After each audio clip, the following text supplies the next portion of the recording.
geometric motif, semicircles with an overriding square grid pattern, is continued here as on the outside. The new university was conceived, designed and built in less than 5 years. Overlooking the magnificent Clearwater Bay Peninsula, the setting is indeed unique and idyllic. In the early 80s, on Hong Kong's eastern seaboard, a magnificent site was terraced out of the side of a hill for the building of a proposed military base. However, nothing was to come of the venture, and the land stood vacant for some years. Eventually, in 1986, a more fitting use was found for it. It was to become the site for a magnificent new university.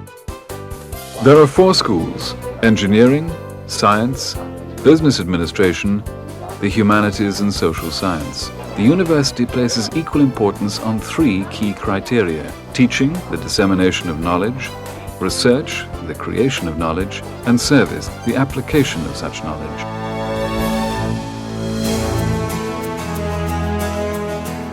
The university is governed by a council which is composed of staff members as well as government appointees and others in industry and education. The then governor in particular, that Hong Kong had fallen behind in the science and technology education area, and they were thinking of building a new university which would be able to teach that expertise. The University Planning Committee was headed by Sir S.Y. Chung. At the time, there was a large outflow of professionals from Hong Kong who were taking up residence in other countries.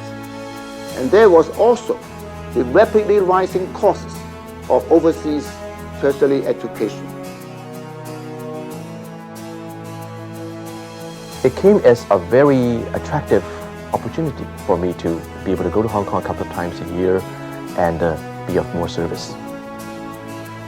Well, little did I know that within a year, the planning committee decided to offer me the position of the founding president or the first vice chancellor for this new university.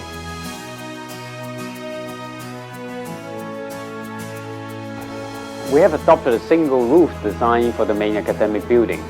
That is, all departments are housed under one roof. The beauty of this system is that it simplifies circulation. We had to try and break down the large structure into smaller elements to try and create a lot of intimate space for students to meet and to have their rendezvous. Another aspect of the design of the campus was that we tried to achieve a unified look with the other structures such as housing, sports facilities and the like.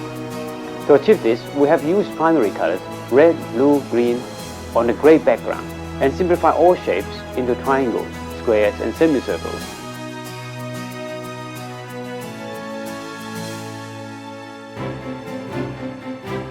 A small blast signaled the beginning of what was to become one of the most rapidly constructed projects ever undertaken in Hong Kong. From an engineering point of view, construction on a steep site rising 500 feet above sea level presents some unusual problems. In our case, the academic building was required immediately, and therefore we had to start at the top and work our way down.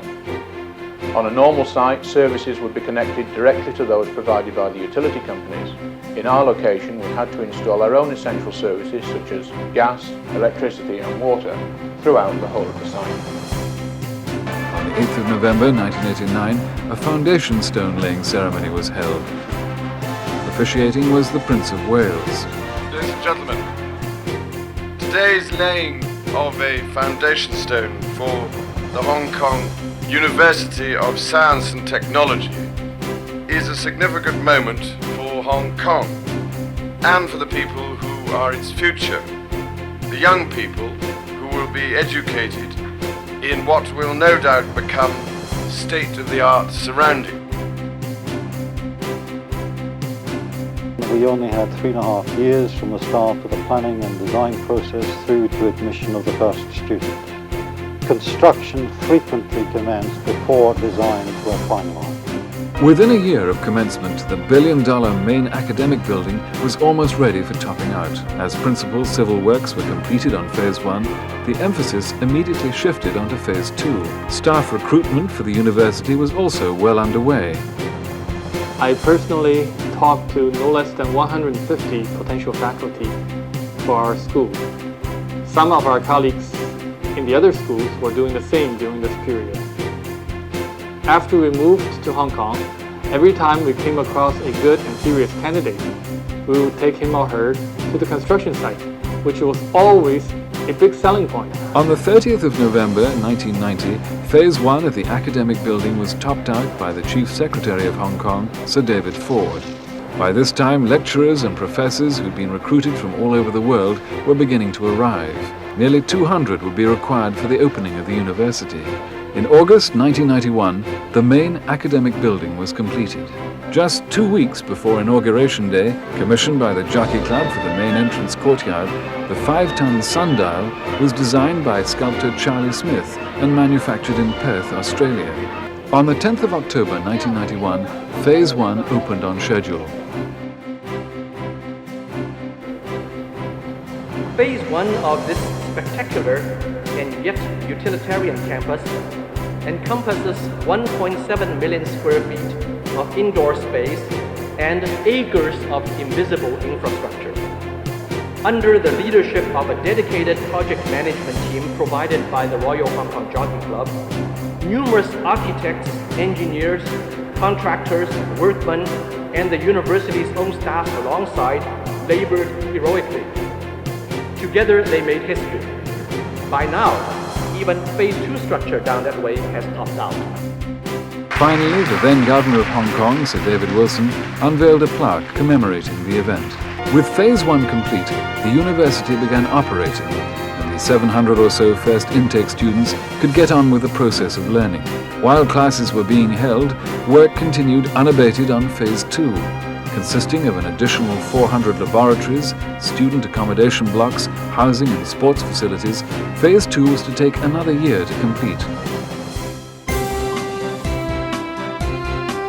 From inception to completion, the university had been built in less than 5 years. The hectic activity over this period will undoubtedly remain a vivid memory in the minds of all those who've been involved in the project.